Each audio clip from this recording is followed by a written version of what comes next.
देशभित्र तथा प्रवासमा रहनुभएका सम्पूर्ण प्रिय कमरेडहरू र दिदीबहिनी तथा दाजुभाइहरू, 2074 सालको आम निर्वाचनमा नेपाली दिदीबहिनी तथा दाजुभाइहरूमाझ हामीले एउटा सपना साट्यौँ। एमालेको परिकल्पना सुखी नेपाली समृद्ध नेपालको स्थापना। त्यही सपनालाई साकार पार्न झन्डै 3.5 वर्ष अघि पार्टी एकीकरण गरेका थियौँ। समृद्ध नेपाल सुखी नेपालीको राष्ट्रिय आकाङ्क्षालाई हाम्रो सपनाको सारको रूपमा अभिव्यक्त गरेका थियौँ। त्यस एकताबाट राजनीतिक स्थिरता कायम गर्ने र राजनीतिक स्थिरता मार्फत सुदृढ लोकतन्त्रको अपेक्षा गरेका थियौँ। संविधानमा कबुल गरिएका मौलिक हकलाई संविधानको पानामा कैद गर्न होइन, व्यवहारमा उतार्न, लोकतन्त्रलाई राजनैतिक अधिकारमा सीमित गर्ने औपचारिक तन्त्रबाट सबैलाई अधिकार, अवसर, समानता, सुरक्षा र सम्मानको सुनिश्चितता गर्ने परिपूर्ण लोकतन्त्रमा रूपान्तरण गर्नका लागि आवश्यक परिवर्तनकारी शक्ति निर्माण गर्न 2075 जेठ 3 गते जननेता मदन भण्डारी र जीवराज आश्रितको स्मृति दिवसको सन्दर्भ पारेर कम्युनिस्ट आन्दोलनका 2 मूलधारबीच एकीकरण गरेका थियौँ। तर हाम्रो अपेक्षा विपरीत इतिहासको दुःखद अध्याय दोहोरियो। दोस्रो राष्ट्रिय महाधिवेशनपछि नेतृत्वमा पुगेका दक्षिणपन्थी अवसरवादीहरूले चाहिँ एकता प्रक्रियापछि पार्टीको शीर्ष तह सचिवालयमा पुगेका अराजक दक्षिणपन्थी अवसरवादीहरूद्वारा एकीकरणलाई पूर्णता दिने होइन, पार्टी कब्जा गर्ने र पार्टीलाई गलत दिशामा धकेल्ने दुष्प्रयास आरम्भ गरियो। महान लक्ष्य बोकेर अनेकौं चुनौतीको सामना गर्दै निर्माण भएको हाम्रो पार्टी र आन्दोलनलाई समाप्त पार्ने षड्यन्त्र सुरु भयो। पार्टीको सङ्गठन निर्माण र परिचालन होइन, आफ्नो कुत्सित मनसाय पुरा गर्न सङ्गठनात्मक अराजकतालाई तल्लो तहसम्म फैलाउने कोसिस गरियो। आफ्नै पार्टी अध्यक्षको नेतृत्वमा रहेको सरकारलाई बदनाम गर्ने र विस्थापित गर्ने जस्ता आपराधिक काम कारबाही हाकाहाकी थालिए। एउटै निर्वाचन घोषणापत्रको आधारमा प्राप्त भएको जनताको अभूतपूर्व जनादेशलाई अर्को जनादेशको प्रतीक्षा समेत नगरी असंवैधानिक एवं अलोकतान्त्रिक परमादेशका माध्यमबाट जनताले अस्वीकृत गरेको शक्तिलाई नै सत्ता सुम्पने प्रतिगामी काम भयो। अनपेक्षित तर पीडादायी ती सबै परिघटनाहरूलाई चिर्दै हाम्रो पार्टी नेकपा एमाले अहिले अगाडि बढिरहेको छ। करिब 3 वर्षसम्म निष्क्रिय र अस्तव्यस्त अवस्थामा रहेका पार्टी सङ्गठनहरू जुर्मुराउँदैछन्, कमिटीहरूमा नयाँ जीवन सञ्चारित हुँदैछ।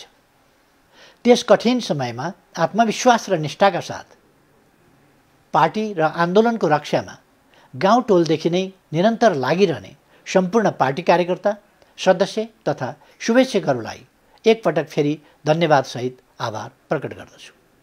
कमरेडहरू, सङ्घर्ष र स्वाभिमानको झन्डा बोकी लोकतन्त्रको बहाली तथा सुखी जीवनको लागि समाजवादको आधार खडा गर्ने यस महान अभियानका क्रममा कैयौँले शहादत प्राप्त गर्नुभयो। हामी पटक पटक लड्यौँ, घाइते भयौँ, तर फेरि उठ्यौँ र धुलो टकटक्याउँदै अघि बढ्यौँ। यो पार्टी सकियो, यसलाई सिद्ध्याइयो भन्ने भ्रम पाल्ने वा त्यस्तो सपना देख्नेहरूलाई जवाब दिँदै तपाईँहरूकै कठोर मेहनतका कारण आज पार्टी अझ सुदृढ र गतिशील भएर अघि बढिरहेको छ।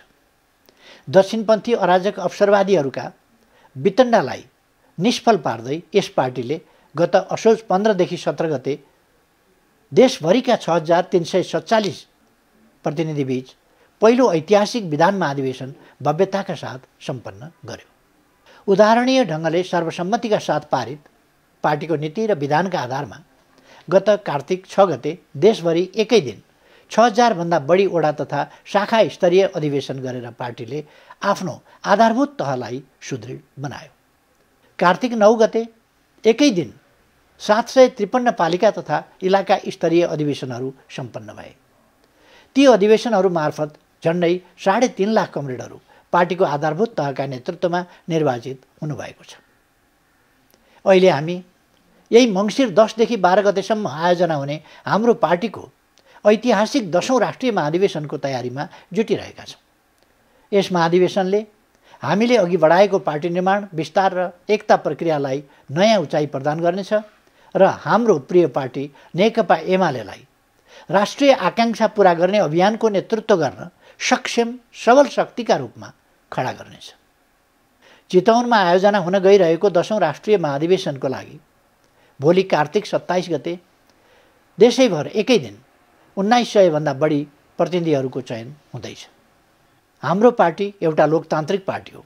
हामी लोकतन्त्रलाई प्रणालीको रूपमा मात्रै होइन, प्रक्रिया र पद्धतिको रूपमा पनि बुझ्दछौँ।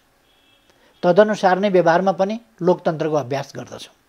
हामी सबैलाई थाहा छ, लोकतान्त्रिक अभ्यास भनेको जिम्मेवारी बोध र अनुशासन सहितको अभ्यास हो र प्रतिस्पर्धा मात्रै होइन, समझदारी, अझ उन्नत स्तरको समझदारी र सहमति लोकतन्त्रको उच्च स्तरीय अभ्यास हो। दलहरूका बीचमा प्रतिस्पर्धा हुन्छ र त्यो स्वस्थ हुनुपर्छ। दलभित्र आपसी समझदारी सुदृढ एकताको आधार हो। तसर्थ म सम्पूर्ण पार्टी सदस्यहरूलाई उच्च समझदारीका साथ आसन्न 10औं राष्ट्रिय महाधिवेशनका लागि आफ्ना प्रतिनिधि छनौट गर्न हार्दिक आह्वान गर्दछु।